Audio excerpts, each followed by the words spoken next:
ఒక BJP party అనేది ఒక బలమైన భావజాలంతో పుట్టినటువంటి పార్టీ. ఆర్ఎస్ఎస్ భావాల నుంచి కేవలం ఈ మట్టి మీద, ఈ భారత దేశం మీద ఉన్నటువంటి ఒకే ఒకమైన ప్రేమతో పుట్టినటువంటి పార్టీ బీజేపీ పార్టీ. ఇది నేను ఎందుకు చెప్తా ఉన్నాను అంటే, నేను పెరిగిన వాతావరణంలో కూడా వాజ్పేయి గారిని చూశాను. ఆయన ఒక రాజనీతిజ్ఞుడిలాగా పార్లమెంటులో ఏ విధంగా పనిచేశారు. అద్వానీ గారు కానీ ఒక విలువలతో కూడినటువంటి రాజకీయం చేశారు. వారు ప్రధానమంత్రి పదవి ఉండే అవకాశం ఉన్నా కూడా ఎన్నో త్యాగాలు చేసినటువంటి గొప్ప నాయకులు వాళ్ళు. అదేవిధంగా 2013-14 ప్రాంతంలో నరేంద్ర మోడీ గారు ప్రధానమంత్రి అవబోతూ ఉన్నారంటే ఆ రోజుల్లో అత్యంత ఆనందం వ్యక్తం చేసిన వ్యక్తుల్లో నేను ఒకడిని. ఎందుకు అంటే, జనరల్గా ఒక వ్యక్తికి రాగద్వేషాలు ఉంటాయి.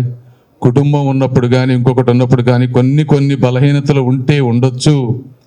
మోడీ గారికి ఇవన్నీ ఏమీ లేవు. ఈ దేశం కోసం ఆయన తన ప్రాణాన్ని, తన రక్తపు బొట్టును కూడా ధారపోస్తారని బలంగా నమ్మాను.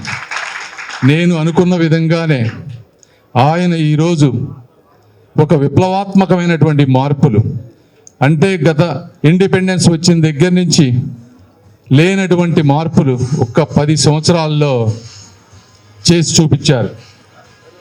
మేక్ ఇన్ ఇండియా కానీ, మేక్ ఇన్ ఇండియాకి ఎగ్జాంపుల్ చెప్పాలి. ఎందుకంటే నేను యాక్చువల్గా ఇల్లు కడతా ఉంటే కొన్ని క్వాలిటీ మెటీరియల్స్ కావాలి అంటే నేను అడిగితే ఆర్కిటెక్ట్ని అన్నారు, మొత్తం ఇండియాలోనే తయారవుతుందండి, మనం ఎక్కడ ఏ ప్రాంతానికి వెళ్ళాల్సిన అవసరం లేదు. ఇది కేవలం మోడీ గారు వచ్చిన తర్వాత మాత్రమే ఒక మ్యానుఫ్యాక్చరింగ్ రెవల్యూషన్ వచ్చిందని చెప్పి ఇంజనీర్లు, ఆర్కిటెక్ట్లు చెప్తా ఉంటే చాలా ఆనందం వేసింది నాకు. అదేవిధంగా మోడీ గారు మొన్న అమెరికా వచ్చి చట్టసభల్లో ఆయన మాట్లాడుతూ ఉంటే ఒక భారతీయుడిగా మేము చాలా గర్వించాం ఆ రోజున.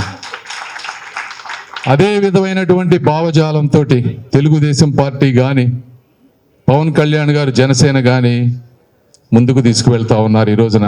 అయితే మధ్యలో కొన్ని మనస్పర్ధలు వచ్చినా కూడా ఈరోజు ఈ దేశం కోసం, ఈ రాష్ట్రం కోసం అందరం కలిసి పనిచేయాల్సినటువంటి పరిస్థితి ఉంది.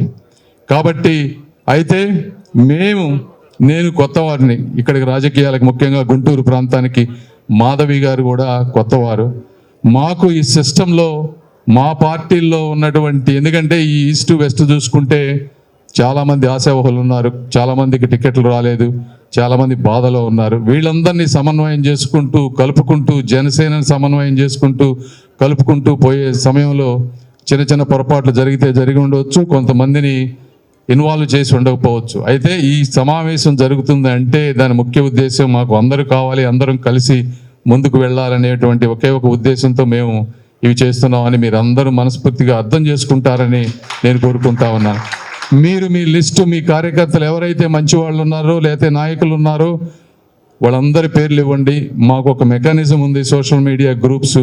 ఆ గ్రూప్స్లో మా కార్యకర్తలకు ఏ విధంగా అయితే ఇన్ఫార్మ్ చేస్తున్నామో అదే విధంగా మీ కార్యకర్తలను కూడా అందరినీ కూడా మేము కలుపుకొని ముందుకు వెళ్తామని చెప్తా ఉన్నాం. ఎందుకంటే చంద్రబాబు నాయుడు గారికి ఏపీ అంటే 2 కళ్ళు. ఏ అంటే అమరావతి, పి అంటే పోలవరం. అదే జగన్మోహన్ రెడ్డి గారికి ఆయన ఏ అంటే ఆపటం, పి అంటే పడగొట్టడం.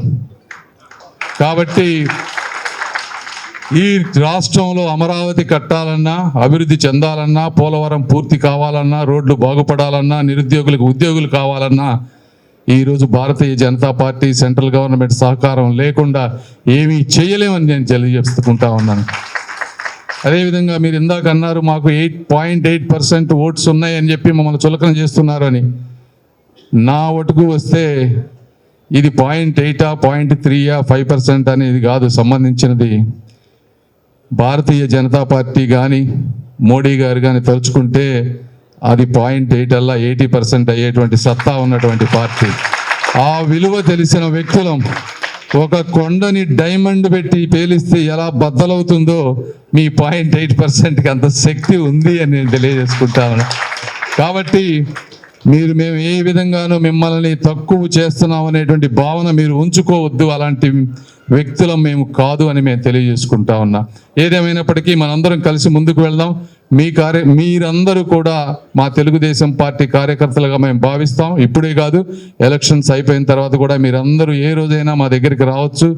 మాకు చేతనేది మేము చేసి పెడతాం. అది ధర్మం, నీతి, నిజాయితీతో కూడింది ఏ పనైనా అని మీరు కూడా అవి తప్పించి వేరే అడగరని కూడా నాకు తెలుసు. కాబట్టి ఈ సమావేశానికి వచ్చిన ప్రతి ఒక్కరికి కూడా మనస్ఫూర్తి కృతజ్ఞతలు తెలుపుకుంటూ సెలవు తీసుకుంటున్నాను. Thank you.